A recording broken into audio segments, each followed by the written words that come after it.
Bienvenidos, estimados participantes, a esta su siguiente clase con algo pendiente, que es VIH en población pediátrica. Sabemos pues que el VIH es una de las grandes pandemias del siglo pasado y de este presente siglo, donde hay casi 38 millones de personas viviendo con VIH a nivel mundial y donde ha afectado a la mayoría de población de los países más pobres o de ingresos bajos. Por eso es tan importante que en nuestros países se cumplan realmente los programas de prevención de la transmisión vertical, tanto del VIH como de la sífilis. Es el primer objetivo de los programas mundiales de la transmisión vertical, del VIH y de la sífilis, por toda la carga económica que genera a la población, especialmente que está en etapa reproductiva de 15 a 49 años, que es la que es económicamente activa y la que contribuye al desarrollo de las naciones. Es importante decir que esta transmisión vertical, a pesar que ha estado incrementándose en los países de bajos ingresos, sí existen países que la han erradicado en estos últimos años, como son Cuba y Tailandia. Entonces sería bueno revisar qué políticas, qué estrategias han aplicado para la prevención de esta transmisión, y también hay otros países de lo que llamamos mundo desarrollado que también han logrado mantener muy baja esta prevalencia, pero donde los factores educativos son pues muy importantes. A nivel del 2020 se sabe que a nivel mundial se produjeron 1.5 millones de nuevas infecciones, las cuales predominaron en países del Caribe, de nuestro Caribe, de Europa Oriental, y más bien se registró un descenso en los países de África, donde siempre se habían registrado altas prevalencias. Se sabe que a nivel mundial para el 2020 el 84% de la población conocía su estatus serológico, de los cuales el 87% logró totalmente la supresión de su carga viral, que esa es la meta del 90-90 que planteó la Organización Mundial de la Salud, y de la cual pues todavía en Latinoamérica se observa un rezago. En Venezuela, para el 2020, se registraron 3.456 personas viviendo con VIH entre las edades de los 10 y 19 años. Y para el 2022 se logró estimar que vivían en el país 4.100 niños con VIH, con edades comprendidas entre los 0 y 14 años, y de los cuales se registraron menos de 500 muertes. O sea, no, el anuario epidemiológico y los organismos oficiales no dan un número absoluto en cuanto a defunciones de niños de 0 a 14 años, pero lo que expresan que no pasó las 500 defunciones ese año. En cuanto a los huérfanos de esta pandemia en Venezuela, pues sí es alarmante, porque quedaron 44.000 huérfanos reportados en el país, que son los grandes perdedores de esta pandemia, porque muchas veces fueron niños pues, que fallecieron ambos padres, quedando al resguardo pues, de otros familiares, o muchas veces en instituciones públicas, porque muchos pues, de estos niños pues, a veces pues, hay rechazo familiar o social, y bueno, fueron abandonados también. Y de estos niños de 0 a 14 años, se estima que 1.100 niños están recibiendo terapia antirretroviral de esa data que tenemos de 4.100 niños. Entonces estamos observando aquí una baja adherencia. Entonces estos deben ser los objetivos ahora pues de replantearse, de retomar esta población pediátrica, que la mayoría de estos niños pues son niños que muchas veces adquieren el virus por transmisión vertical, que no pudo ser detectada a tiempo durante el embarazo o durante el parto, y que vienen pues después de varios periodos largos de ser portadores del virus, se diagnostican muchas veces a los años. Y es grave porque muchas veces vienen a nuestros servicios de salud ya en fase C. Entonces aquí hay que replantear las políticas del abordaje pediátrico de estos niños con las pruebas que son especiales en esta población. Los niños que desarrollan el VIH por transmisión vertical suelen ser asintomáticos porque las infecciones suelen aparecer, como expliqué, o al final del embarazo o cuando ya están más grandecitos los niños. Algunos recién nacidos pueden presentar alguna sintomatología sugestiva si la mamá es positiva, por ejemplo, ictericia, esplenomegalia, hepatomegalia, puede tenerle ciertos eritemas, neumonías a repetición, infecciones congénitas, pero son síntomas muy específicos que son compatibles con otras patologías de la infancia. Es importante aquí la población de adolescentes que es menor de 18 años, porque se considera todavía pediátrica en el país, donde ellos pueden adquirir la mayoría la infección por vía sexual, por vía de contacto sexual. Entonces también es un sector de la población que debe abordarse con medidas educativas de prevención y fomento en autocuidados, como es el uso del preservativo, el mantener las parejas estables, evitar las conductas de riesgo, uso de drogas, de alcohol, porque son conductas que se acompañan de bajo nivel de alerta, donde los jóvenes van a tener relaciones sin cuidarse y son una población bastante vulnerable. Existen varias clasificaciones del estado inmunológico de los niños que son diagnosticados con VIH. En este esquema le demuestro una de las últimas clasificaciones del 2014 del Centro de Infecciones de los Estados Unidos, el CDC, donde ellos hablan de 3 categorías clínicas basándose en el recuento de linfocitos CD4, donde hablan de una fase 1, 2 y 3, donde en la 1 hay donde los niños de 0 a 14 años están pues sin inmunosupresión, que es un equivalente a una fase A o asintomática del adulto, según una organización de la Organización Mundial de la Salud, donde en los menores de 12 meses hay más de 1.500 células CD4. En los niños de 1 a 5 años el contagio es mayor a 1.000 células CD4 y en los niños de 6 a 12 años el contagio es mayor o igual a 500 células CD4. Ya hablamos de una inmunodepresión moderada, cuando el contagio se encuentra entre 750 y 1499 células CD4. Esta inmunodepresión moderada o inmunosupresión moderada en los niños de 1 a 5 años, ellos tienen entre 500 a 999 células CD4, y los niños de 6 a 12 años con depresión moderada tienen entre 200 y 499 células CD4. Ahora, si hablamos de una propia inmunodepresión severa o inmunosupresión, cuando ya los niños menores de 1 año o 12 meses tienen menos de 750 células CD4 y los niños de 1 a 5 años menos de 500 células, y los niños de 6 a 12 años ya se equipara al contagio de inmunosupresión de un adulto, que es una fase C, que serían menos de 200 células CD4.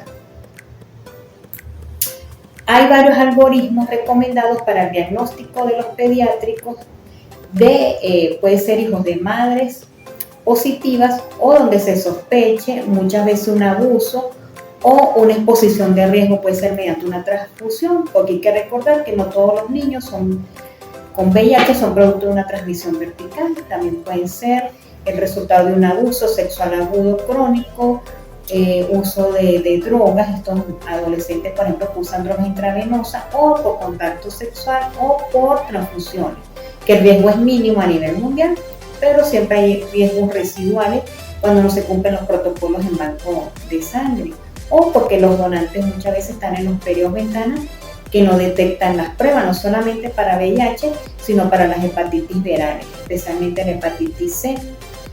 se recomienda, se sabe que la prueba de los niños no es la misma de los adultos.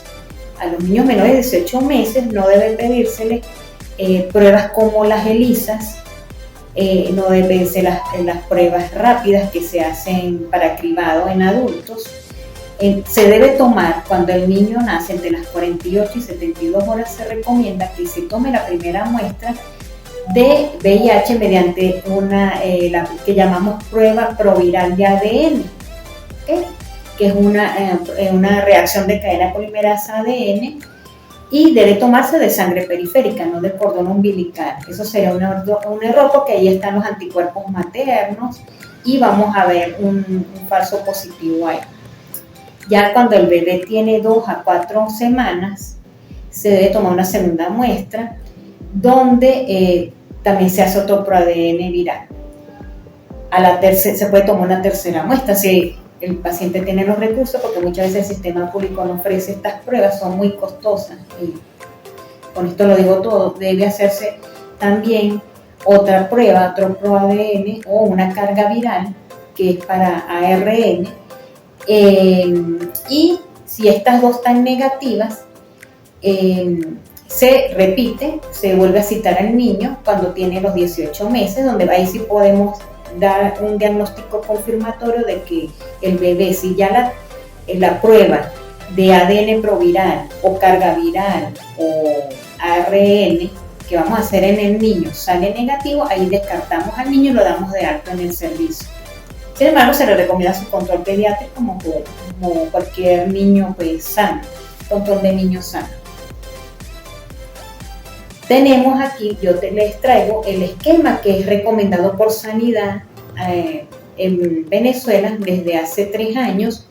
Es un algoritmo pues recomendado por las pautas de OMS y OPS, donde se explica los menores de 18 meses que a las 48, demuestra un periodo pues más largo para hacer la prueba, entre 48 horas hasta los 21 días de nacido, donde se hace el ADN proviral en la sangre periférica del bebé. Bueno, se puede hacer en el dedito, se puede hacer en la pruebita del talón, se toma del talón una gotita de sangre, el cual se coloca en papel de filtro, o también se puede usar el dedito gordo del pie para tomar esta muestra. Si el bebé sale negativo y está el recurso en la institución, se vuelve a citar el bebé a las 8 semanas, a los 2 meses, se vuelve a repetir el ADN proviral, y así sucesivamente se puede repetir a los 4 o 6 meses. Si las 2 pruebas están negativas, se vuelve a citar ya al bebé cuando ya tiene, se le cita anualmente hasta que cumpla los 18 mesecitos, y se le hace la tercera prueba de ProADN. Si esta sale negativa o la carga viral, el bebé se da de alta de la consulta. ¿Verdad? Si las 2 pruebas salen positivas, el niño se empieza a dar tratamiento antirretroviral, que más adelante pues les comento las pautas. Pero si el bebé, las 2 primeras pruebas que se hacen los primeros meses, a los 2 meses, a los 4 meses, 6 meses, al año, salen negativas y se hace positiva a los 18 meses, esa prueba de ADN proviral, esto se explica porque el niño estaba en un periodo de ventana que no se había detectado, hizo una seroconversión que se llama desde el punto de vista inmunológico, donde ya expresa los anticuerpos, que son los anticuerpos de él, y no son los de la madre que podía haber presentado antes de los 18 meses. Entonces aquí, pues al niño pues, hay que iniciarle tratamiento ya para el retrovirus. Entonces aquí resumiendo, cómo damos el diagnóstico en los niños menores de 18 meses, y eso es lo que quiero que ustedes pues aprendan esto. Deben hacerse 2 pruebas de ADN proviral o 2 de carga viral o RAN, porque si no vamos a tener pues resultados pues falsos. Recordando que no deben pedirse, porque todavía se comete el error de pedir ELISAs a bebés, de pedirles pruebas rápidas que se hacen los adultos. Ya saben ustedes que eso no se hace, ¿no?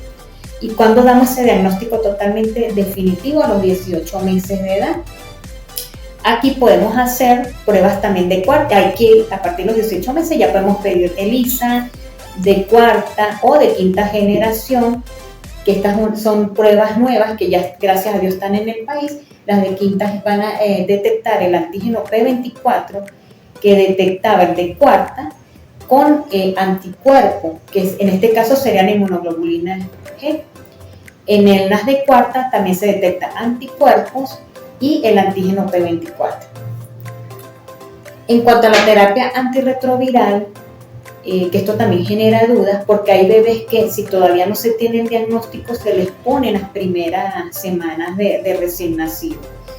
Esto significa porque los pediatras y los infectólogos pediatras, hijos de madres positivas de VIH, como no está totalmente confirmado el diagnóstico, porque todavía tienen los anticuerpos maternos en sangre y pueden dar falsos positivos, ellos se abordan de forma preventiva. Entonces nosotros siempre en los niños menores de 18 meses hablamos de recién nacido expuesto cuando están en sus primeras semanas, un recién nacido expuesto de bajo riesgo y un recién nacido expuesto de alto riesgo. Ambos recién nacidos, si son hijos de madres confirmadas para VIH, deben recibir una terapia antirretroviral profiláctica mientras se hace el diagnóstico confirmatorio. ¿Quién es el recién nacido de bajo riesgo? Es ese bebé que la mamá se controló todo su embarazo, mínimo sus 5 controles prenatales, que se diagnosticó a tiempo en las primeras semanas de embarazo el diagnóstico de VIH, que recibió terapia antirretroviral de forma adherente, constante, por más de 6 meses. Inclusive puede ser una mamá que ya estaba diagnosticada antes del embarazo y que planificó su embarazo, que es una embarazada pues que está bastante controlada. Este bebé debe recibir sidobudina, que es como ya hablé en la clase pasada, un inhibidor de la transcriptasa reversa, análogo de nucleócido, que fue el primer retroviral desarrollado, que fue aplicado en los humanos en el año 87, aunque ya había sido desarrollado en la década de los 60 como un antineoplásico. Entonces, por otra aplicación, por otros estudios que se hicieron en los 80, empezó a descubrirse que él inhibía la replicación del VIH, empezó a usarse en humanos y fue autorizado en el 87. Esta sidobudina viene en presentación de solución tipo jarabe. Se le administra al recién nacido de bajo riesgo por su pediatra por 4 semanas. Se administra por 4 semanas. Ahora, si es un recién nacido expuesto de alto riesgo, es una mamá que no se controla el embarazo, llegó ya en periodo expulsivo de parto a sala de parto y se diagnostica ahí el VIH, así sea por una prueba rápida. Una mujer pues, que no tuvo adherencia a su retroviral, es un recién nacido expuesto de alto riesgo. Él sí debe recibir una terapia combinada por 6 semanas, con sidobudina, con lamivudina y nevirapina, o la combinación de sidobudina o nevirapina por 6 semanas, por eso mismo, porque tiene más riesgo de que haya avanzado más esa infección. El recién nacido estuvo más expuesto a cargas virales más altas, porque la mamá no se controló ese embarazo, no recibió la terapia antirretroviral con tiempo o de forma adecuada. Y también otro criterio de riesgo es que la mamá tenía la carga viral mayor a 1000 copias, es decir, que no estaba controlada con respecto al VIH. Entonces, para reducir un poco esa replicación en el recién nacido, debe recibirlo por 6 semanas. Todas estas pautas son indicadas por el pediatra en el mismo sala de parto. En cuanto a las dosis recomendadas de antirretrovirales, se recomienda la sidobudina si es un recién nacido que tiene más de 35 semanas de gestación. La dosis inicial es 4 miligramos por kilo dosis 2 veces al día. Si es un recién nacido con una edad gestacional entre las 30 y 35 semanas, las 2 primeras semanas debe recibir 2 miligramos por kilo dosis de sidobudina 2 veces al día. Luego le hacen un ajuste, le bajan por las siguientes 2 a 6 semanas, si es de alto riesgo, 3 miligramos por kilo 2 veces al día de sidobudina. Si es menor, es un pretérmino de menos de 30 semanas de gestación, aquí sí se ajusta a 2 miligramos de kilo por dosis 2 veces al día. Hay que tener cuidado con la sidobudina, por eso estos ajustes de dosis que son tan delicadas, porque ella produce toxicidad medular, entonces produce anemia, puede producir manifestaciones clínicas importantes de anemia, inclusive cardiotoxicidad cardíaca. Entonces por eso no se usa tanto la sidobudina y se controla de esta forma. A medida que crecen estos bebés, pues ya el pediatra va indicando otras combinaciones de retrovirales. Asimismo la lamidudina, 2 miligramos kilo dosis las primeras 4 semanas y después ajustan las dosis 2 veces al día. El raltegravir es un buen antirretroviral también, tiene menos, con respecto a la sidobudina, pues menos efectos, pero siempre es un medicamento de uso delicado. Si en los recién nacidos de más de 37 semanas de gestación, también debe usarse en dosis de 3 miligramos por kilo 2 veces al día, y entre las 4 a 6 semanas de vida se sube a 6 miligramos por kilo 2 veces al día. Asimismo tenemos la nevirapina, cuando se combina con los otros antirretrovirales, entonces se ajusta si el bebé tiene 1.5 kilos, el peso al nacer a 2 kilos, se da 8 miligramos kilo, y si es mayor de 2 kilos se da 12 miligramos por dosis. Y así, bueno, se va ajustando según las otras semanas de gestación. En este esquema emitido por el Ministerio de Sanidad, que es la pauta que usan pues, los infectólogos pediatras a nivel nacional, aquí se muestra por los esquemas preferentes en los recién nacidos menores de un mes. Cuando es de alto riesgo, o sea, un recién nacido expuesto de alto riesgo, se recomienda la combinación de sidobudina, que es el AZT, de la lamidudina 3-TC más raltegravir. Esa es la primera elección.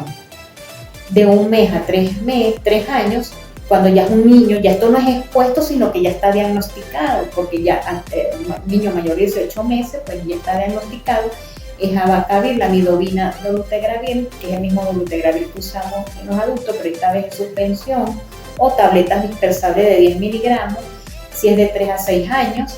Aquí sí se indica si es abacavir con la lamidudina, dolutegravir, y si es mayor de 6 años o mayor de 30 kilos, ya puede usar el Aquitega del adulto con una dosis ajustada.